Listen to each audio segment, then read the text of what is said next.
Hey everyone, my name is Rick's Movies and Music, and I love talking about movies and music. So if you do too, hit that subscribe button because I'm trying to get to 200 subscribers. I just finished watching X-Men 97 episode 3. And just like episode 1 and 2, so far, so good. So far, so good. Oh, and spoiler alert, people. The episode starts off with Beast revealing his diagnosis of fake Jean to the X-Men.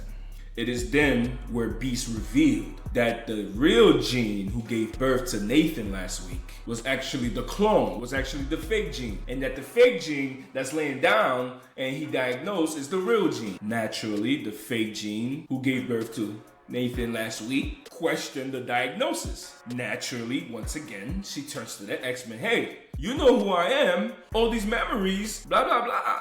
But in my opinion, the most unnatural thing that happened in that scene was everyone else. I completely understand Beast is a genius, but for all of them to just question who she is just like that, it's kind of like, huh.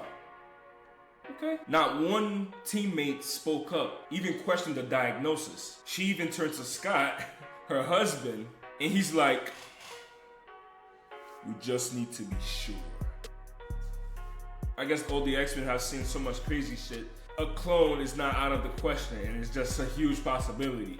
So everybody just went along with it. Naturally, Fake Jean grabs her baby, goes to the room, and that's when the episode takes off. Fake Jean is contacted by a mysterious voice, and the episode does this thing that a lot of shows and movies do, where they have a revelation, but in two different perspectives.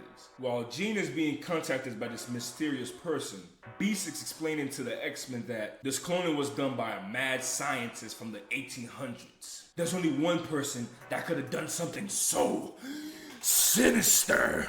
And at the same time, the mysterious voice introduced himself to Jean that he is, of course, Mr. Sinister. And then Sinister proceeded to do the biggest diabolical belittlement to fake Jean I have ever seen.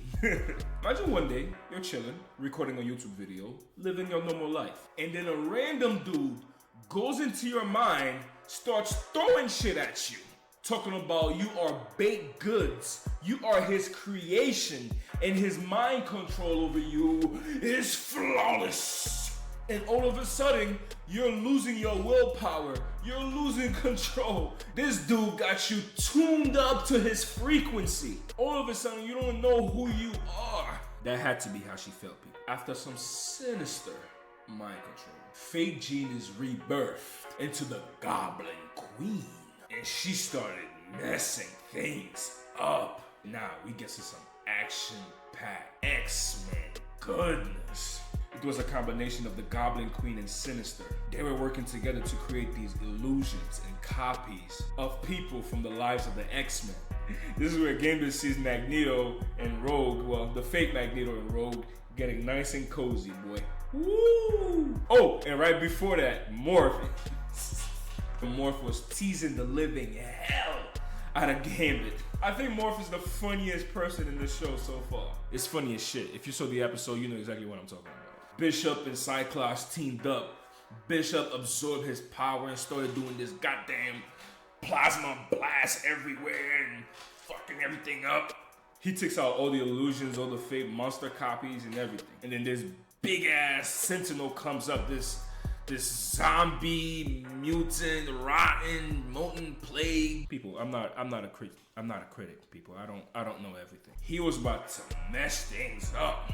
And then the real Jean comes, blasted his ass out, and then she collapsed after that because her head is still hazy. And after that, Goblin Queen, Fake Jean, takes her baby, Nathan, and bounces. And the whole team meets up, and of course, Cyclops is mad at himself that, oh, he's not a good leader because he can't even lead his own son, can't even protect his own son.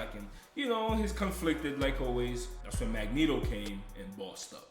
He assigned duties to some of the X-Men, and then he decided he's gonna take lead and go after the Goblin Queen and Sinister. They reach there, there's some more fights, some more cool ass fights with Magneto and the Goblin Queen. while everyone was fighting, Wolverine was one of the X-Men that Magneto assigned to stay with Jean. My man Wolverine saw an opportunity and then he's gonna take it, boy. This love triangle is strong as hell. My man was by her bedside like this.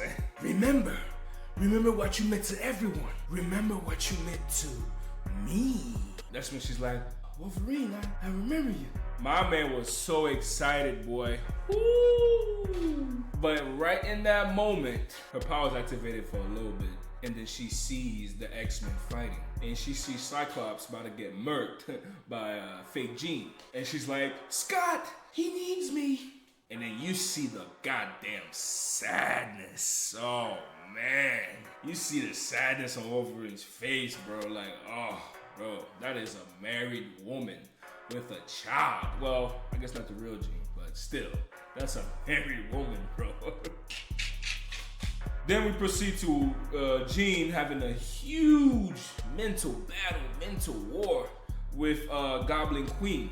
And then she's trying to make her turn good again. She's trying to, bring her back and break Sinister's mind control. Jean succeeds in convincing the Goblin Queen to become good again. And then the X-Men succeeded in saving Nathan, but boy, oh boy, Sinister cooked something diabolical again. He put some futuristic, technological COVID on little Nathan. He claimed he was gonna make him perfect, whatever that means. And Beast is like, yo, I cannot cure this shit. This is some futuristic COVID. It could take months, years to cure him, and he does not have that long. The team came up with a plan for Bishop to take Nathan to the future so that he could be healed. And Cyclops, once again, conflicted. He feels like him sending Nathan to the future is like abandoning him, just like his dad did to him. Self-conflict, external conflict, eternal conflict, a whole lot of conflict, a whole lot of character development is coming towards the way of my boy Scott, man. And the Goblin Queen, who's good now,